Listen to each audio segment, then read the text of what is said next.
Mais uma vez, boa tarde, Lídia. Boa tarde, Joelson, e a todos que nos acompanham. Lídia, o MDB e o PSD estão costurando uma aliança já encaminhada, nós falamos sobre esse assunto aqui essa semana, de dividir as candidaturas. Todos os candidatos que tiverem intenção de serem candidatos a deputados federais pelo MDB devem se filiar ao PSD. Todos os do PSD que tiverem intenção de ser candidatos a deputado estadual devem se filiar ao MDB. Essa é a estratégia posta para que os dois partidos tenham chapas competitivas. Um abre mão das chapas para deputado estadual, outro para deputado federal. Esse assunto já está praticamente resolvido entre as duas siglas? As direções estaduais dos dois partidos, né? O senador Marcelo Castro, pelo MDB, o deputado Júlio César, pelo PSD, conversaram com as direções nacionais, né? O deputado Júlio César e o deputado Georgiano conversaram com Gilberto Kassab, que é o presidente nacional do PSD, e eles tiveram aí, Joelson, liberação, autorização do partido para iniciar esse processo. Eu conversava com o deputado João Madison, né, que é do MDB, e ele falava que a expectativa é que até quarta-feira, ali ainda no início da próxima semana, essa estratégia envolvendo os dois partidos possa ser de fato oficializada. Bom, nós estamos recebendo aqui no estúdio Tiago Vasconcelos, ele que é do PSD e vai conversar conosco no Jornal do Piauí a respeito deste e de outros assuntos. Doutor Tiago Vasconcelos, boa tarde, seja bem-vindo ao Jornal do Piauí. Boa tarde, Joelson, boa tarde, Lídia, boa tarde também a quem está nos assistindo em casa. Bom, primeiro eu queria que o senhor falasse um pouco sobre essa realidade, né, do partido PSD, o partido do qual o senhor faz parte. Isso faz com que esse momento torne o partido atraente o suficiente ou faça reavaliações de estratégia para alguns dos seus integrantes? Olha, Joelson, na verdade, essa eleição com a mudança das regras tem feito aí com que haja uma movimentação intensa, né? A verdade é que tudo ainda é muito novo, essa questão de você não poder coligar. Isso tem gerado esse comportamento. A maioria dos partidos, ela tinha bons candidatos que seriam coligados com outros e aqueles outros candidatos de outros partidos ajudam esses que têm uma votação mais expressiva a terminar confortavelmente se elegendo. Então, os partidos nunca se preocuparam em montar grupos. Então, o fim da coligação faz com que hajam essas chapas próprias. Então, o que aconteceu? Tanto o MDB como o PSD estavam com dificuldades para montar sua chapa de deputado federal.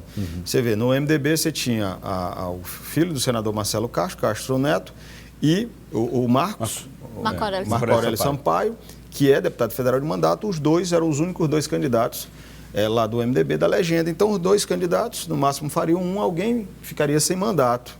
Da mesma forma, no PSD nós tínhamos o deputado Júlio César e o deputado Fábio Abreu, dois deputados de mandato. E ali só ia ser eleito um deputado federal ia perder o mandato. Tem também a questão da federação, que aí envolve outro grupo. Então, diante dessa dificuldade, né, eles iniciaram o diálogo, foi iniciado o diálogo. Eu, como presidente municipal do PSD, eu defendi que nós convidássemos os candidatos a federais do MDB para ir para o PSD, naturalmente com a junção das 4 candidaturas ou mais, algumas outras candidaturas seriam eleitos no mínimo 3, com a possibilidade de chegar a um 4º deputado federal, e nós manteríamos nossa chapa de deputados estaduais, né?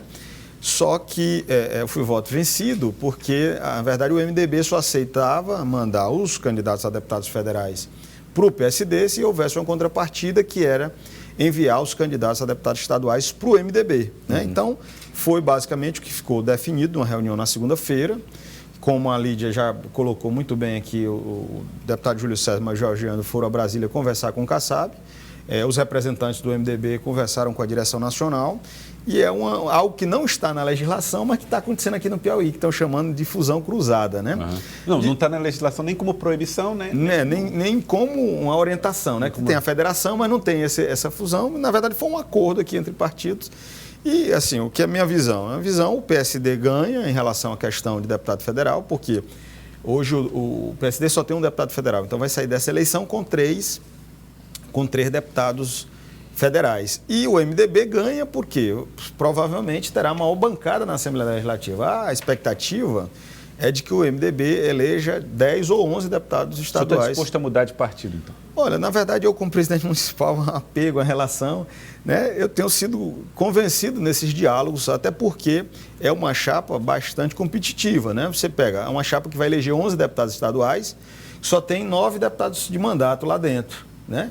Então, digamos que numa candidatura pelo MDB, eu não consiga, como pré-candidato que sou deputado estadual e serei candidato, não consiga superar nenhum dos mandatários, ainda tem 2 vagas em disputa lá nessa espécie de junção. Por que isso acontece? Porque, além desses candidatos de mandato, há outros bons candidatos aí que não têm mandatos, que não estão sendo citados, e dos de mandato, você terá, no mínimo, 4 dos 5 mais votados. Né? Você tem o deputado Georgiano Neto, que é campeão de votos da eleição passada, deve repetir uma expressiva votação nessa. Você tem outros deputados do MDB que sempre tem uma votação acima de 40, quase chegando em 50 mil votos. Então, a votação desses deputados expressiva e esse restante do grupo montado, ele possibilita, né? Então, logicamente, eu tenho dialogado, né, há outras possibilidades, né? Eu recebi um convite aí para ajudar a montar o grupo de um partido que seria comandado pelo prefeito Teresina e pelo presidente da Câmara, mas nós temos avaliado o que é melhor, né? Republicanos. Que agora, essa semana, a gente viu qual é o partido, né? Que é o Republicanos lá. Mas, de todo modo, convites eu recebi vários. Mas, nesse momento, a nossa compreensão é de que essa chapa do MDB, ela é bastante competitiva, é uma boa chapa. No primeiro momento, você fica meio assustado quando você vê tanto deputado de mandato. E aí há uma certa preocupação, até porque nós, no PSD, nós sairemos de 1 deputado estadual para 4, né? A chapa que nós tínhamos montada, ajudado o deputado Georgiano a montar, ela elegeria 4 deputados. E aí, a gente tinha 3 de mandato também, e eu competiria lá por uma vaga, caso não superasse os de mandatos também. Mas, de todo modo, aí, tanto para os concorrentes fica bom e principalmente para os partidos. O MDB, a nível de Estado, fica com uma bancada muito forte e o PSD fica com a bancada federal fortalecida também, né? Agora, Tiago, aí diante de tantos deputados, né, que vão tentar essa reeleição para deputado estadual, né, que é o cargo aí que você está tentando criar, né, construir essa pré-candidatura, uma estratégia em um partido como Republicanos, que busca uma estratégia menor, né, uma chapa com a projeção de votos menor, comparada com essa chapa que vai ser montada aí MDB com o PSD, não seria uma melhor estratégia? Olha, Lídia, logicamente, assim, eu já venho com 2 experiências de montagem. A de 2018, daquela coligação que elegeu 2 deputados estaduais, e o partido que eu presidi, o PHS, foi o que teve mais votos, tanto para estadual como para deputado federal, né? Então, realmente nós aprendemos como fazer. Ajudamos na montagem da chapa aqui no município do PSD, que elegeu 2 vereadores, e essa é a meta. Ela é uma possibilidade, mas assim, a presença de um mandatário e do presidente da Câmara juntos, ela gerou uma certa animosidade. Eu digo a você que a gente tinha dialogado, alguns telefonemas, vendo o que é que os outros candidatos que têm uma perspectiva de chegar, porque se você montar a chapa, você tem que trabalhar ela com pessoas que não têm mandato, né? E aí eles têm uma esperança de ter esse mandato. Então, quando você coloca, olha, há uma estratégia que está sendo montada pelo presidente da Câmara e vai possibilitar a eleição de 2 ou 3 deputados estaduais, mas quando você vê o presidente da Câmara e um deputado de mandato, aí esse grupo de pré-candidatos que ainda não tem mandato, eu digo a você porque tenho recebido ligações intensas diariamente, eles não veem muita atração com a presença dos 2. Eles ficam preocupados de que as 2 vagas já estejam, caso faça as 2 vagas, de serem ocupadas. E se você não consegue atrair esses candidatos, aí você vai diminuindo a quantidade de vagas que vai fazer lá. De 3 já baixou para 2, de 2 daqui a pouco pode virar só 1. Então, gera alguns riscos, né? E aí, para um outro pré-candidato que sonha, às vezes o camarada diz, não, para mim entrar, para não ganhar, eu prefiro ser suplente de uma chapa que elege 9, 10, 11, do que estar numa chapa que elege poucos. Né? E pesa também, Tiago, nessa questão, o fato da estratégia majoritária, né? Porque doutor Pessoa ainda fala em uma terceira via, mesmo eles reconhecendo que isso é algo bem remota, essa possibilidade é bem remota, e você tomou essa decisão, né? Abriu mão ali da presidência do INCRA. Cortei, né? Na própria casa. Acabou aí saindo, né, da presidência do INCRA e continuando na base do governador Wellington Dias. Então, a sua estratégia é essa de, se for buscar um partido, é um partido dentro da base, é isso? Não, na verdade, Lídia, eu vou dizer um diálogo, né? Vou revelar aqui um diálogo que eu tive com o próprio governador voltando do evento da VEP de Parnaíba, né? E a gente está voltando no avião, no mesmo avião, e ele me fez uma pergunta, né? Ele disse assim, rapaz, será que tem fulano e cicrano e beltrano? Perguntando de possibilidades, né? E eu falando naturalmente, sem decisão de qual o lado majoritário iria seguir. Ele disse, olha, será quem está pensando na sua eleição, né? Foi mais ou menos a pergunta que ele me fez.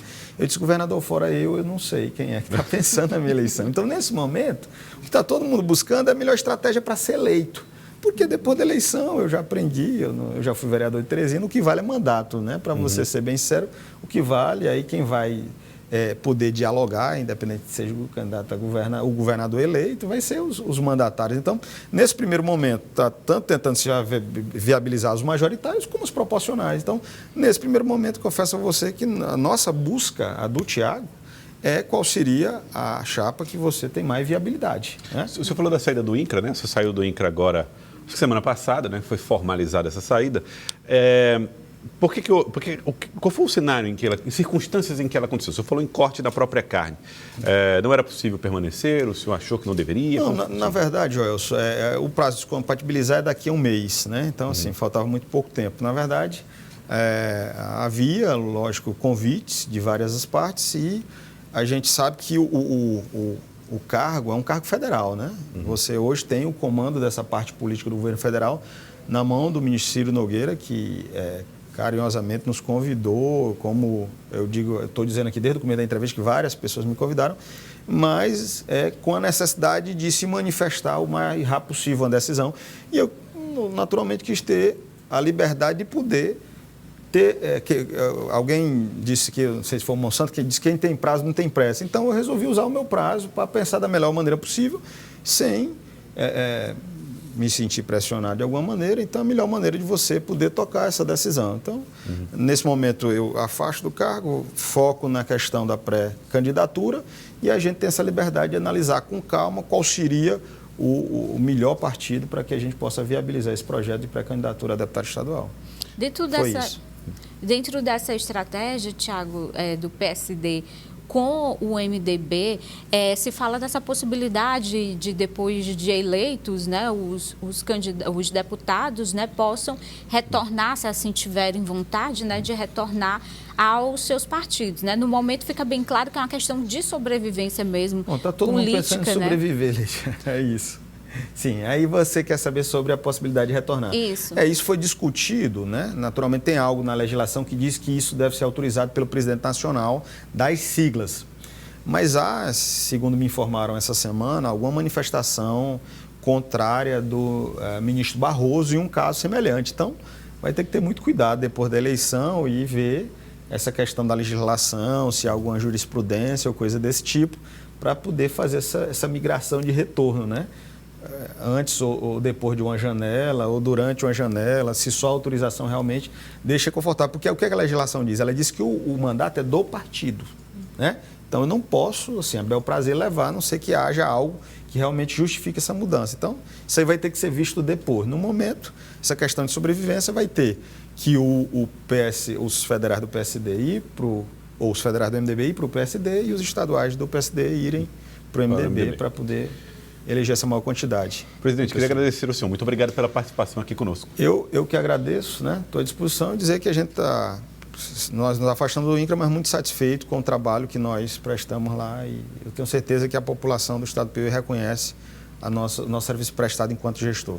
Muito obrigado mesmo.